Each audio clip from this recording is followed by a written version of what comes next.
Bande koboyebi ke accord de principe utamaki ko signame ba semaine utai ko lekaya ya benda kitina betela oboyebi ke ba utaki ko kuta na lisusu na Washington kuna masolo ba solo laki tokoyebi se tozali kolanda biso na YouTube ya like commenter matisa video muninga nyonso azo information boye ba makambo mboka ezali kotambola ndenge nini parce que tozana bitumba awa entre ba communicateur ya RDC na ya Rwanda. Alors ceux qui vous allez commenter ma vidéo te kuna côté à YouTube et que vous allez un peu difficile pour mutu nyonso ayeba kozwa information oyo esengeli toko senga na yo zali kotala ngai na TikTok oza na YouTube na yo kende na YouTube place okomona kaka logo oyo ya Fabi Mita wana ok na YouTube okomona yango o like o s'abonner o landi information na yo o lali pongi a information ou melaka mingi te français moulaï te lingala simple o comprendre makamnini basolola kikuna basololi boy ya liboso balobi baza kobenga ngo projet de paix final wana ezali bavandi basololi kuna na Washington balobi non ndenge ezali boye mutu na mutu azali ko présenter ba problème na ye. Donc eza lokola avant projet ya déclaration ya principe. Donc nde basi basinyaki ba yesusu kokuta na balobi Rwanda yo eloko nini oza koluka na kati ya Congo po kimia ekota. Ba yepe na Congo. Mais qu'est-ce qui se passe o eza kosala ke Rwanda aya kokota na mabele na bino bozali kowelela nini masolo wana nde bautaki kosolola yango bazobenga ngo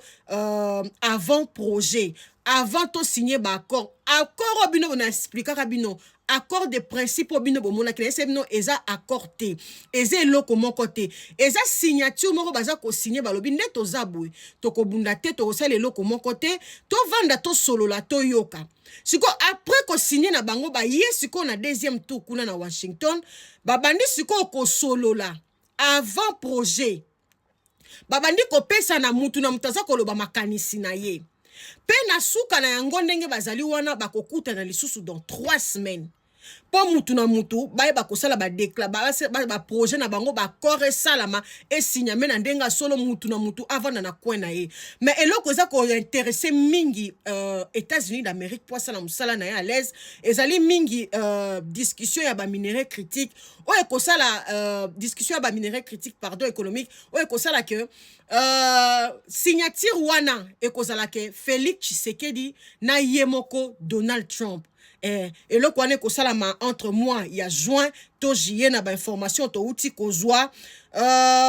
mais bato tozali ko solo la net ba accord pour na principe ba ma solo e ko sala ke États-Unis sala musala nango bien et pas ya mutu na mutu donc to kokuta na lisusu dans 3 semaines nazali ko tikela bino boyo kama kamnini oyo balobi ba côté kuna ko bosana te ko like na YouTube ko commenter et ko matisa vidéo merci na bino bolanda.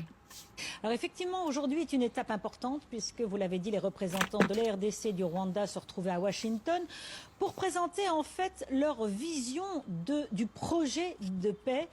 final. Donc chacun présentait un avant-projet. Ça fait suite, évidemment, la signature de la déclaration de principe, vous savez, la semaine dernière, qui avait été donc signée à Washington avec le secrétaire d'État Marco Rubio pour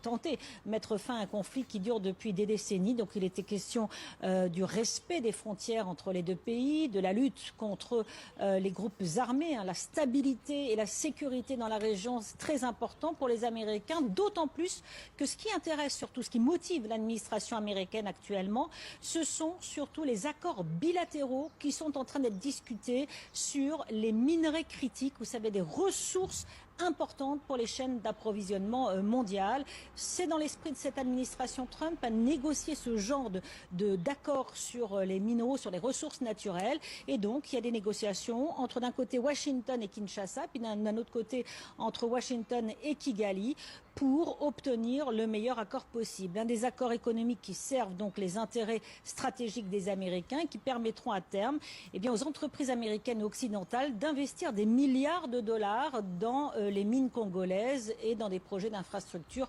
pour soutenir l'exploitation minière dans les deux pays. Donc une fois que ce sera finalisé en fait ces deux accords, une nouvelle réunion est prévu dans 3 semaines à Washington avec Marco Rubio et le ministre des Affaires étrangères des 2 pays africains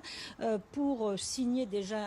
un premier pas, vraiment la dernière étape avant un accord final signé là en grande pompe. Ça devrait être en juin ou juillet à Washington, mais cette fois avec le président américain Donald Trump, avec ses homologues de la RDC et du Rwanda, même avec d'autres chefs d'État africains. Là, ça sera vraiment une grande cérémonie, un accord final de paix dans l'espoir donc de mettre fin à ce conflit qui dure depuis des décennies encore une fois. Vous savez, pour l'administration Trump, ça sera très important de signer cet accord puisque